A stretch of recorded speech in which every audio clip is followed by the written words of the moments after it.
ആറളം ഫാമിൽ ജനജീവിതത്തിന് ഭീഷണിയായ കണ്ണൂർ മക്ന എന്ന കാട്ടാനയെ പിടികൂടാൻ ഒരുക്കം തുടങ്ങി വനം വകുപ്പ്. ആനയെ മയക്കുവെടി വയ്ക്കുന്നതിനുള്ള ക്രമീകരണങ്ങളും ആരംഭിച്ചു. ഉത്തരമേഖലാ ചീഫ് ഫോറസ്റ്റ് ഓഫീസറുടെ നേതൃത്വത്തിൽ കണ്ണൂരിൽ യോഗം ചേർന്നാണ് കണ്ണൂർ മക്നയെ പിടികൂടാൻ തീരുമാനിച്ചത്. ജനവാസ മേഖലയിൽ തമ്പടിച്ചിരിക്കുന്ന കാട്ടാനയെ നാളെ താളിപ്പാറ വഴി ആറളം വന്യജീവി സങ്കേതത്തിലേക്ക് തുരത്തുന്നുണ്ട്. ജനങ്ങൾ ജാഗ്രത പാലിക്കുക. പ്രദേശവാസികളുടെ ശ്രദ്ധയ്ക്ക് ജനവാസ മേഖലയിൽ തമ്പടിച്ച കാട്ടാനയെ നാളെ താളിപ്പാറ വഴി ആറളം വന്യജീവി സങ്കേതത്തിലേക്ക് തുരത്തുന്നുണ്ട്. ആയതിനാൽ ജനങ്ങൾ ജാഗ്രത പാലിക്കുക. ആറളം ഫാം മേഖലയിൽ ജനജീവിതത്തിനും കൃഷിക്കും ഒരുപോലെ ഭീഷണിയായി നിൽക്കുകയാണ് KM1 എന്ന കണ്ണൂർ മക്ന. ഈ മോഴയാനിയെ പിടികൂടണമെന്ന കർശന നിർദ്ദേശം മന്ത്രി സണ്ണി ജോസഫ് നൽകിയിരുന്നു. ഇതേ തുടർന്നാണ് വനം വകുപ്പ് സത്വര നടപടികൾ ആരംഭിച്ചത്. കണ്ണൂർ ഫോറസ്റ്റ് ഓഫീസിൽ ഉത്തരമേഖല ചീഫ് ഫോറസ്റ്റ് കൺസർവേറ്റർ BN അഞ്ജൻകുമാറിന്റെ നേതൃത്വത്തിൽ യോഗം ചേർന്നാണ് ആനയെ പിടികൂടാൻ മയക്കുവെടി ഉൾപ്പെടെയുള്ള കാര്യങ്ങൾ തീരുമാനിച്ചത്. കേന്ദ്ര സർക്കാരിന്റെ മാർഗരേഖ പാലിച്ച് ആനയെ സുരക്ഷിതമായി മയക്കുവെടി വയ്ക്കുന്നതിനായി പ്രത്യേക അഡ്വൈസറി കമ്മിറ്റി രൂപീകരിക്കാൻ തീരുമാനിച്ചിട്ടുണ്ട്. മയക്കുവെടി വയ്ക്കുന്നതിനും തുടർ നടപടികൾക്കും ആവശ്യമായ വിദഗ്ധരെ ഉൾപ്പെടുത്തി പ്രത്യേക ഫീൽഡ് ഓപ്പറേറ്റിംഗ് സംഘവും സജ്ജമാക്കും.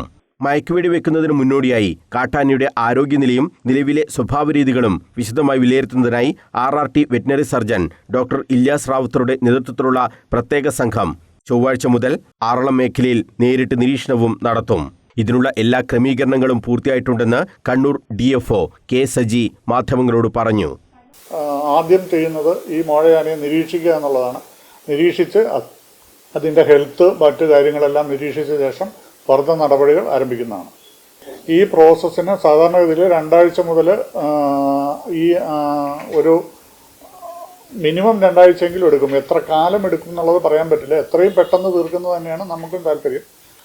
ബാക്കി എല്ലാം ഓക്കെ ആണെങ്കിൽ നമ്മൾ വയനാട്ടിൽ നിന്ന് കുങ്കിയാനയെ കൊണ്ടുവരുന്നത് 4 കുങ്കിയാനയ്ക്ക് നമ്മൾ ഈ കമ്മിറ്റി പ്രകാരം തീരുമാനം എടുത്തിട്ടുണ്ട്. 4 കുങ്കിയാനെ കൊണ്ടുവരുന്നതിന് വേണ്ടിയിട്ടുള്ള നടപടികൾ ആരംഭിക്കും. കുങ്കിയാന ഇവിടെ വന്ന് കുങ്കിയാന ഈ സ്ഥലവുമായിട്ട് അഡ്ജസ്റ്റ് ചെയ്തതിന് ശേഷം നമ്മൾ ഈ ആനയെ ഡാർട്ട് ചെയ്ത് പിടിക്കും. മയക്കുവെടി വെച്ച് പിടിക്കുന്നതിനുള്ള മയക്കുവെടി വെച്ചിട്ട് ശേഷം ഈ കുങ്കിയാന ഉപയോഗിച്ചിട്ട് അതിനെ ഈ ലോറിയിലോട്ട് കയറ്റി വയനാട് ഒരു ക്രോള് ഉണ്ടാക്കി അതിനകത്ത് തൽക്കാലം അതിൻ്റെ ഇത് മാറുന്നത് വരെ, സാധാരണ ഇതിൽ ഡാർട്ട് ചെയ്താൽ ഒരു 3-4 ദിവസം എടുക്കുക ഒന്ന് ശരിയാവുന്നതിന് വേണ്ടിയിട്ട്, അതുവരെ ട്രോളിൽ നിന്ന ശേഷം ലാർജർ ലാൻഡ്സ്കേപ്പിലേക്ക് മാറ്റുന്നതിനെക്കുറിച്ച് തീരുമാനിക്കുക. ഈ മോഴയാന ജീവഹാനിയും വ്യാപക കൃഷിനാശവും വരുത്തുന്നതായി പ്രദേശവാസികൾ മന്ത്രി സണ്ണി ജോസഫിനെയും ധരിപ്പിച്ചിരുന്നു. തുടർന്ന് സണ്ണി ജോസഫ് ഇക്കാര്യം വനംവകുപ്പ് മന്ത്രിയെയും അറിയിച്ചു. ഇതേ തുടർന്നാണ് അടിയന്തര നടപടികൾ ആരംഭിച്ചിട്ടുള്ളത്. News bureau, Kannur.